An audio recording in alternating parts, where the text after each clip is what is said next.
I'm great, thank How you. are How are you? you doing today? Good. It is so good to have you here. Yay! Our first live together.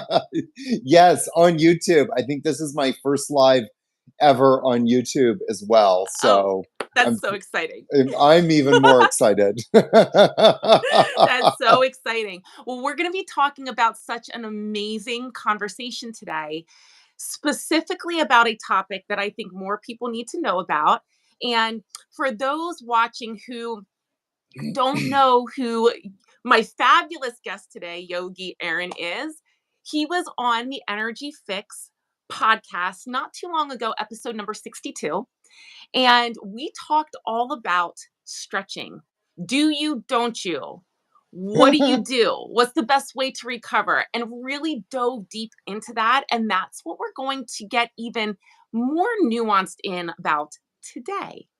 So, I think before we really get into the meat and potatoes, as they say, of the conversation, Yogi, could you just talk a little bit about you? Now, I would love for everybody listening to go back to the main episode, episode number 62, listen to that entire podcast episode.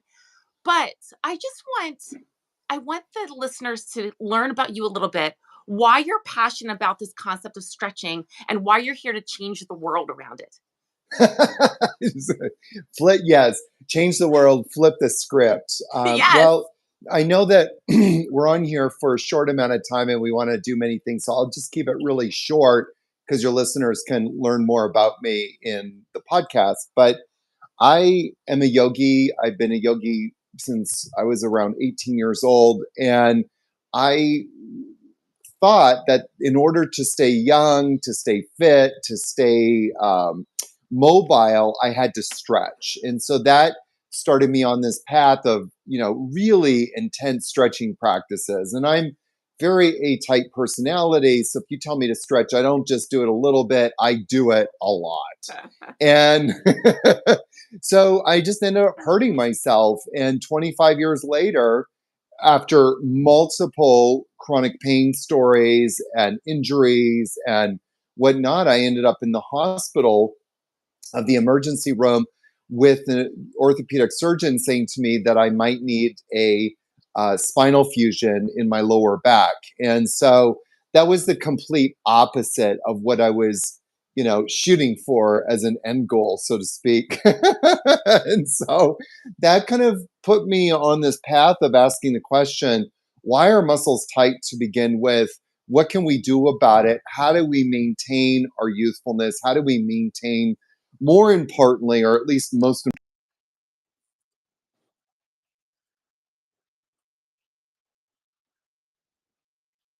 stretching and flexibility, and and then realizing that a lot of people, specifically in my lane, but even in the broader conversation, have no idea about anatomy and physiology and how the body works.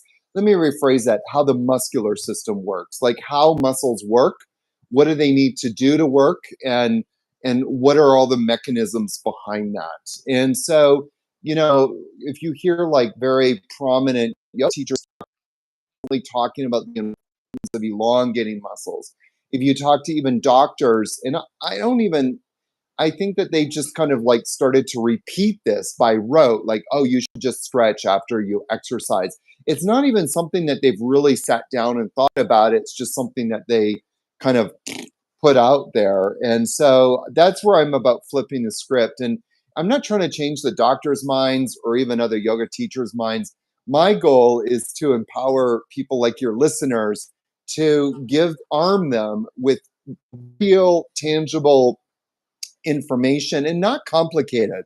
What I teach is not complicated. It's basic, it's simple, it's digestible, but also giving them very simple and accessible practices. And they can turn that around very quickly and begin, living a pain-free life, like really quickly. Yeah.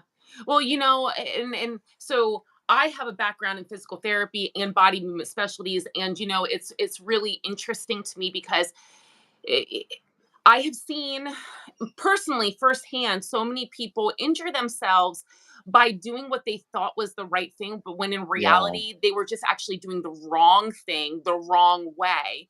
And Yeah. therefore opening themselves up to more complications, pains, injuries, and so forth. So, one question I have for you, because I feel like this gets really misunderstood and misconstrued, are these concepts of dynamic stretching versus passive stretching.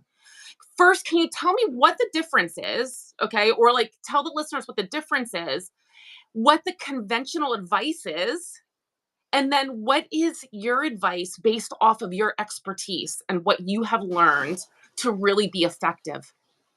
Yeah, thank you. The difference between dynamic and passive stretching is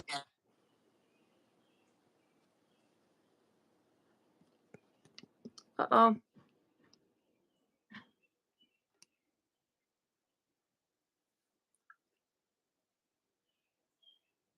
Oh, I think that Yogi got kicked off. Let's see if he jumps back on here. We're gonna hang out here a little bit. I think he might have gotten kicked off. no, Oh, that was a call coming in, and oh, I'm okay. sorry. That's all right. I'm gonna just disable that part, so hopefully I won't receive any more calls. No worries. Hey, Sorry about that. I never live get video. calls, and all of a sudden somebody is calling me, and unfortunately it stops everything else, even though I'm like clicking ignore it. But no, with passive stretching, let me give you an example, a very simple example. So, and this is actually one of my hacks for runners. Like if you're going out for a run, or even if you're doing leg squat day, you know. So, what do people do when they do leg squats? One of the stretches is to stand and lift, or you can do this lying on your back. Lift one knee up to your chest, and then you grab the knee and you try to pull the knee in closer. That would be called a passive stretch because I'm using my hands to mimic a motion of the body. Now, what is the hack you're asking? The hack is to, instead of grabbing the knee, either again standing or laying down. Standing is more applicable, like if you're in the park getting ready for a run. You're going to just lift your knee, like your muscles will lift the knee up as high as you can. And in this way, you're starting to use your muscular system to create a movement. Now, Mm, you do that slowly. So sometimes you see these people doing these fitness trainers. I mean, my God, there's so much bad information out there. They have people doing these warm ups where they'll hold on to something and they'll swing their leg back and forth as fast as they can, back and forth and then side to side and doing all these. That does nothing. In fact, there's a good argument to be made that that's actually making you weaker. If you want to improve muscle function, slow down and take away any option of using your hands or gravity. So you are slowly bringing your knee up and you hold it there for 6 seconds. And in this way, what's really cool is that now all of the hip flexors are getting activated. In fact, even probably a little bit of hip trunk flexion, like your abdominal core muscles are starting to also get engaged as well. So that's a little bit of the difference. I don't like the word dynamic stretching. I prefer to use the word dynamic movement mm, because stretching immediately gets people into this, I'm going to call it judgmental mind. And it's not judgmental of other people, it's judgment of self. Like, oh, I should stretch so I can move my joints, more. Why do you need to move your joints more? Just you need stable joints. Don't need, most people don't need more range of motion. They just need more stability. And so cultivate that stability. And once you cultivate that stability, you end up having all the mobility in the world. I was watching this doctor the other day, again, doctor, and there's a little bit of side eye there. And she was showing this dynamic movement, and she had kind of one leg, you know, forward and another leg sort of back a little bit with the foot pointed out. And so she was like, okay, we can do this dynamic moving. And like you're having a beach ball in your hands and you reach forward and you come forward as far as you can and bring it up. And you're kind of doing that. That is not dynamic stretching at all. That is passive stretching. And that's actually going to disable you and not leave you stronger. So you want to be very mindful. A better movement, like very similar to the knee to chest, would be just standing again or lying down and simply bringing your leg up, using your muscles to lift the leg up as high as you can. Most people wouldn't come up higher than 20 or 30 degrees. But in this way, you're starting to build that neuromuscular connection between brain and muscles. So dynamic stretching isn't necessarily just moving fluidly through space. No, It's actually more nuanced than that. yeah, it's using your own muscles to move Mm. you dynamically as opposed to passively. So, like a passive stretch, again, using that same example, is if you have one leg stretched out and you kind of fold forward over that leg, then it becomes a passive stretch because gravity is pulling you forward. And you can always kind of tell because if you were to mimic that same movement on your back, for example, and bring your leg up as high as you can, you're not going to be able to get anywhere near that. And that's so when we take gravity out of the equation, when we take like a strap or our hands out of the equation, like, an external force pulling us, or in your case, like a physiotherapist pushing us, when we take all of those factors out, we begin to find out what our natural range of motion is. And from a muscle activation perspective, we're not necessarily interested in improving flexibility. What we want to do is improve stability. We want to Mm. improve stability by getting the muscles to start working so that once we have stability in those joints, what we more often, not always, but more often find people's range of motion improves and sometimes even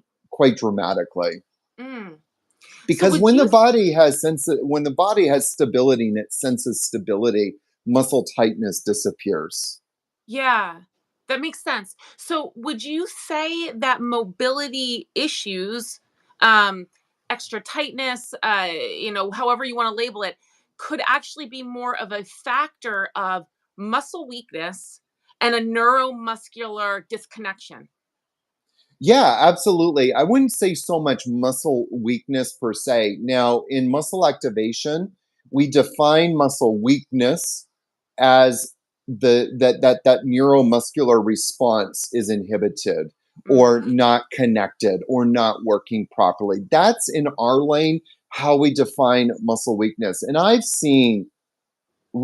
worked on people with, you know, really let's just say older bodies and or weaker bodies.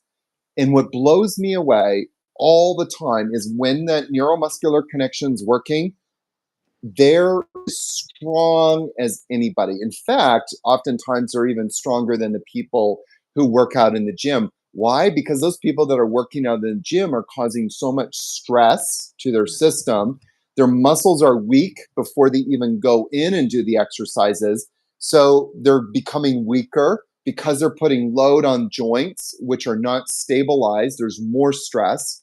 And so they're dealing with a lot of issues. And so, from a neuromuscular perspective, I often find people once they get that connection working, they're stronger than a lot of other people. I've worked on several bodybuilders, a lot of bodybuilders. Constantly two muscles. I constantly test, not even weak for like no one home. Like there's no one home. Pectorals, you look at these bodybuilders, 100, Mhm. 150, 200, 250 pounds. There is nobody home. And and then they wonder why their shoulders are messed up. Another muscle is trapezius. And so Mhm. there's like they can do all of these things, but their traps just aren't working. And then it kind of makes you wonder what is doing the moving? Like what is doing the movement here?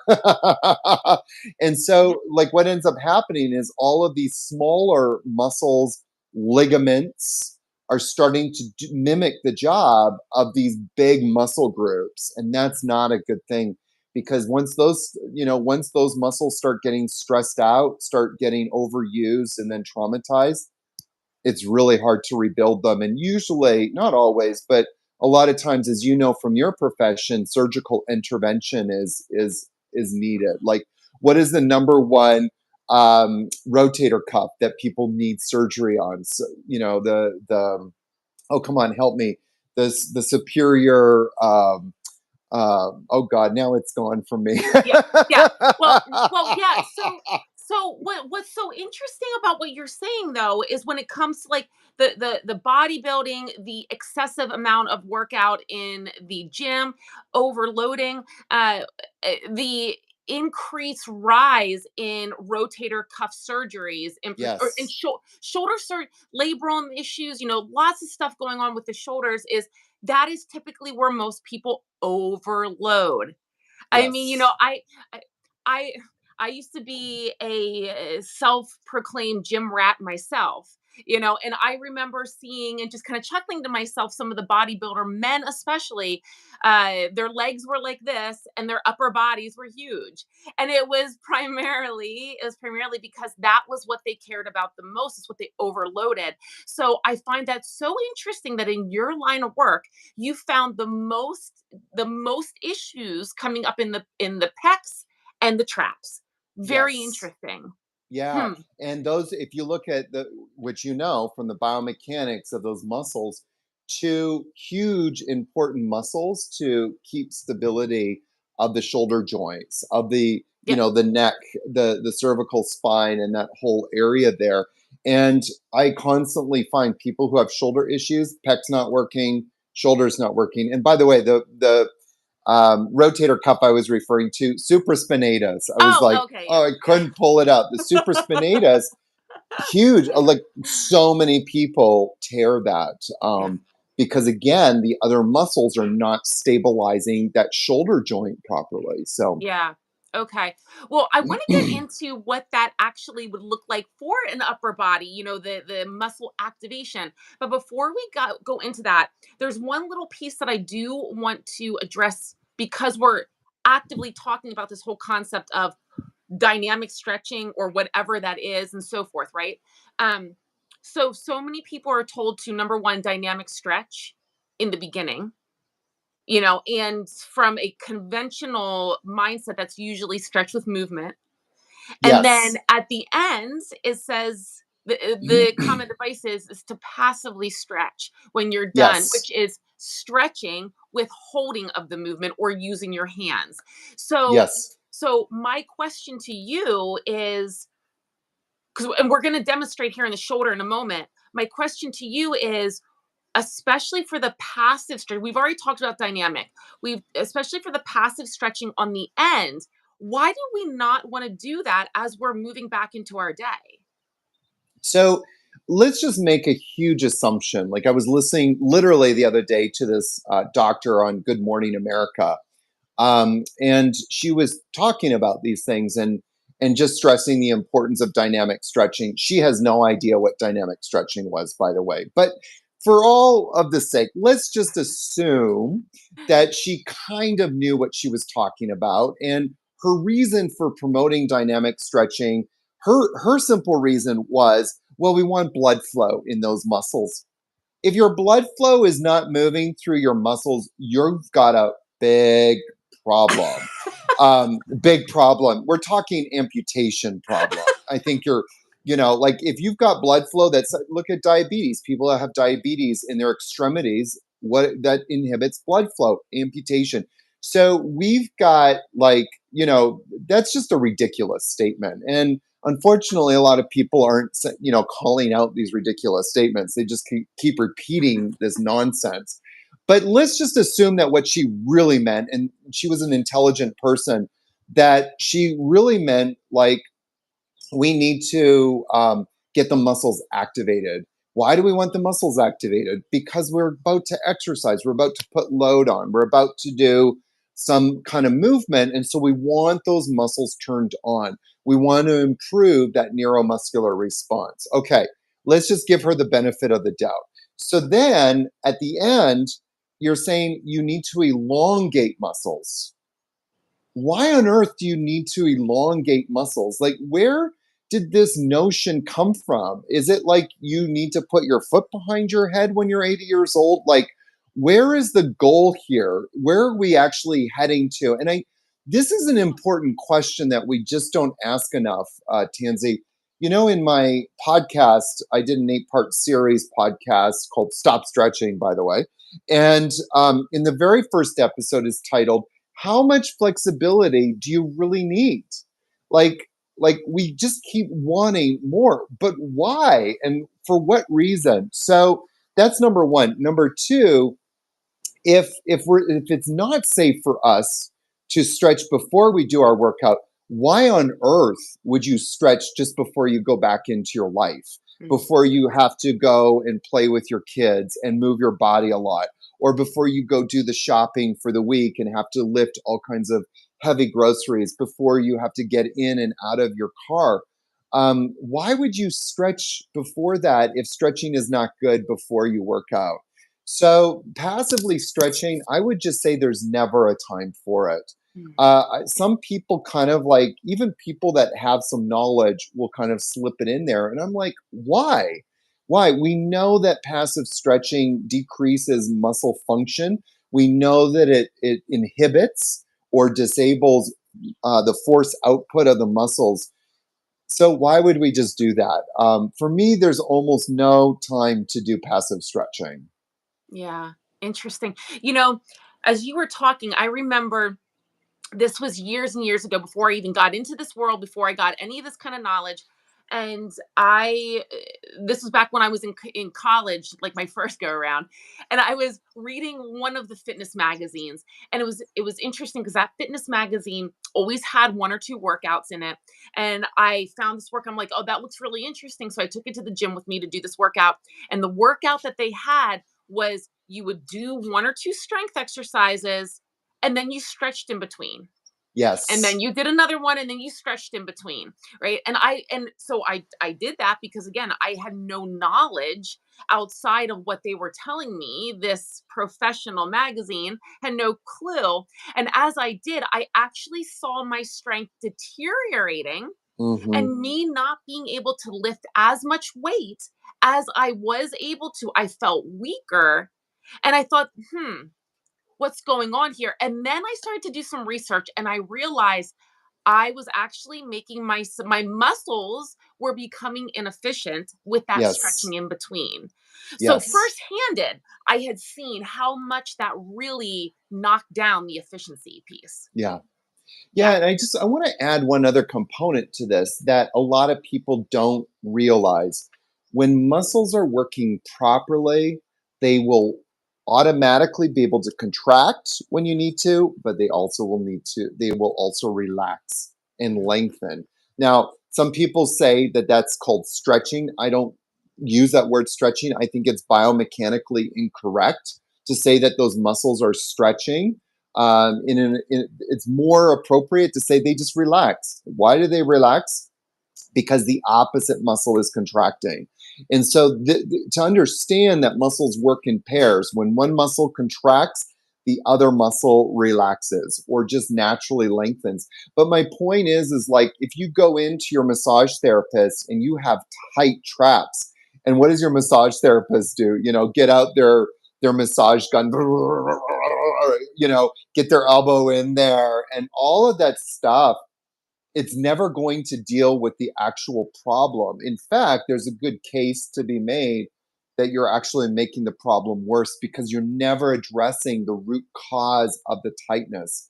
So my point is like this idea that you should lengthen your muscles when they're in a healthy state and push them beyond their end range of motion is just ridiculous. Mm. And it's actually, you know, harming, not only harming your body, but it's also violating your body's own, you know, natural tendencies and protective mechanisms. Hmm.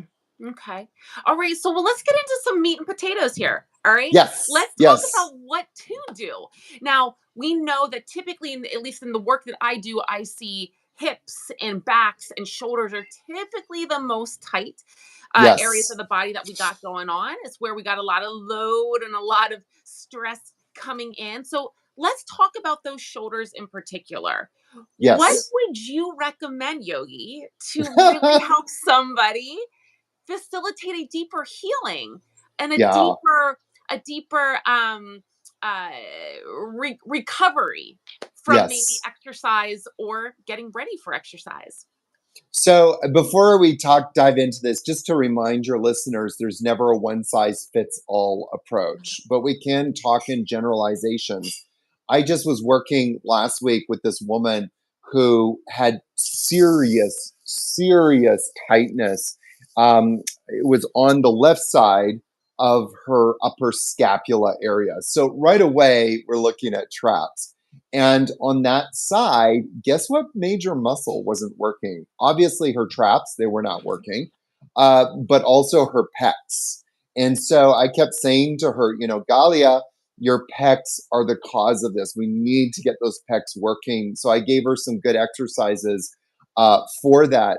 But we got to get those pecs working. So one of the number one complaints, as you pointed out, is that a lot of people have very stiff upper backs. Like, whenever you go into your massage therapist, most people are like, oh my God, my neck is so tight here.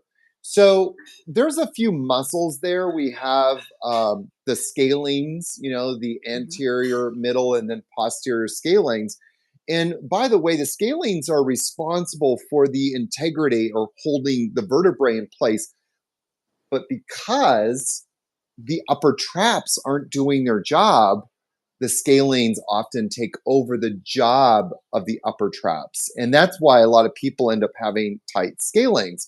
But then people also are having tight upper traps. And so I used to deal with this a lot because I've dealt with a lot of neck pain in my life. So I went on the Google machine one day and was like, Aaron, you got to go and use the Google machine. Figure out what the opposite muscle is, because when the opposite muscle isn't working, the muscle that's the problem is tightening up. So my traps were tightening up, so the opposite muscle wasn't working. So I found out, and that was when I realized one of the opposite muscles, the agonist to the traps, is the lower traps.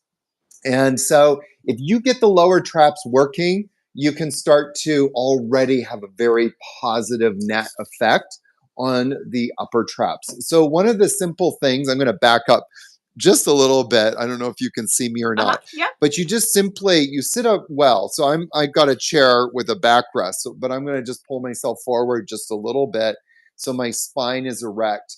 And then I'm going to bring my arms like a V. You probably can't see them, but just so that your listeners know, like if you bring the arms right up to the sky, you're making a U. That's not what you want.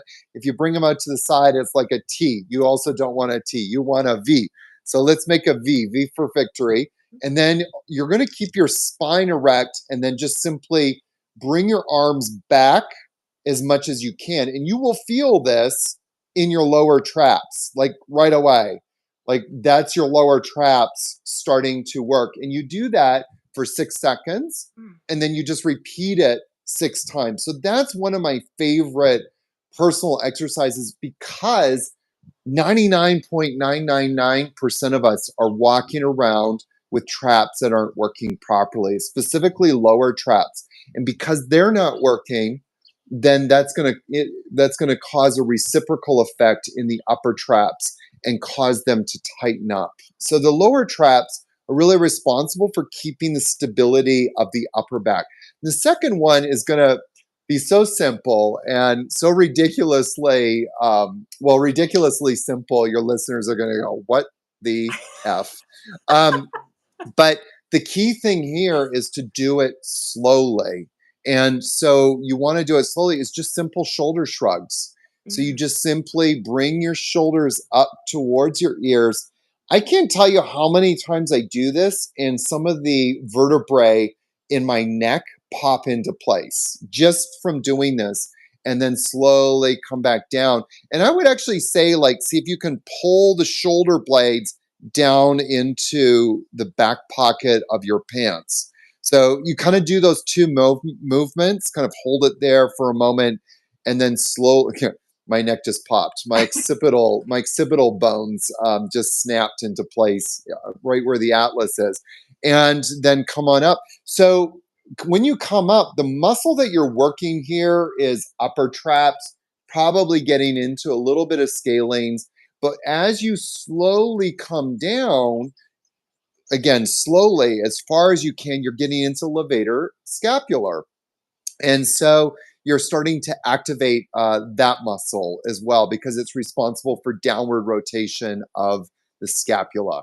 So, ooh, just felt another bone go into place. It's really cool. Every single time I do that, it's like, ooh, ooh, ooh. But you do that like 6 times, just do those 2 exercises 6 times. I've had people, and it's always kind of personally shocked me, but I've had people with chronic headaches and chronic neck pain just start with those 2 exercises and have very profound results with it. And so that's what we're talking about when we're talking about dynamically. I'm not like forcing, I'm not bringing my hand to my arm and pushing it back. I'm there's like 100% accountability. My arm bones are only going to go back as far as my muscles can contract. So by doing that and by holding it isometrically for a few seconds, for 6 seconds, and repeating that 6 times, you're building or rebuilding that neuromuscular connection. So those muscles start to work. They are able to contract and contract on demand. So the squeezing of the traps up first Yes, feels almost, in the beginning, it feels almost contraindicated I because know. it feels like it's tightening, right? The Yes, area that's yes. already tight. But is it the magic comes in when you drop and you pull them down and back? Now you're Well, activating there's the opposite side? no, not necessarily, but you're using 2 separate muscles. Mhm. Muscles that work on upper rotation of the scapula, so shoulders to ears, Yeah. are very different, as you know, than the muscles that are doing downward rotation. Obviously, there's a lot of muscles at play there. We're getting into a little bit of serratus anterior as well. But we're trying to isolate those two kind of muscles. And both of those muscles, if they're not working, muscle tightness will happen in the neck. So when those two muscles, the upper traps and then levator scapular, are starting to work properly, a lot of that muscle tightness will start to disappear. Yeah. Not all of it. Again, not everybody's bodies are the same, but everybody will notice a dramatic net positive effect. And then if you combine that with lower traps, now it's a party. Yeah. Yeah. So on average, and again, everybody's different and there's Yes, different reasons, right? Of different areas of tightness, but on average, those two exercises, can you show us by maybe pointing, typically if somebody is feeling pain in certain areas, that those two exercises are great to address those areas? I would just say anybody who's got like, neck pain, Yep. neck tightness, or, even like range of motion with the arm. Like so Yep. many people can't lift their arm up. And we see this a lot with older populations, specifically 50 plus, 50, people 50 years older and above, beyond. They're having a really hard time lifting their arm up. And so if we get those muscles working, already range of motion is going to improve Mm, dramatically in the arm. yeah. Amazing. Amazing.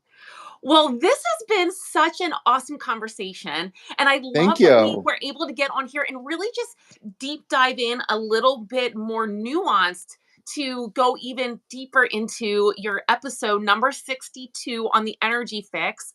We had an amazing conversation all about this and way, way, way more. Definitely head on over there and check that out. But in the meantime, Yogi, where can everybody find you? Where do you like hanging out? And where can they learn more about the work you're doing? Absolutely.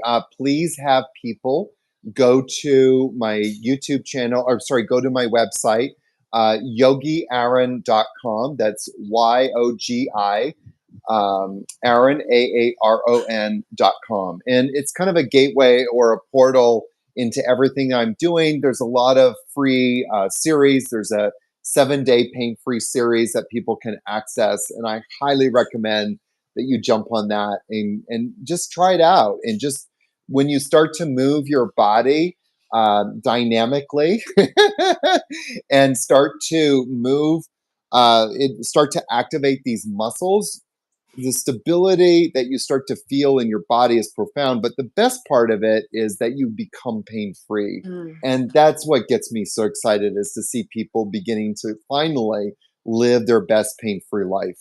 mm. I will put all of those links down in the description. So make sure you head down there so that you can get your hands onto the links.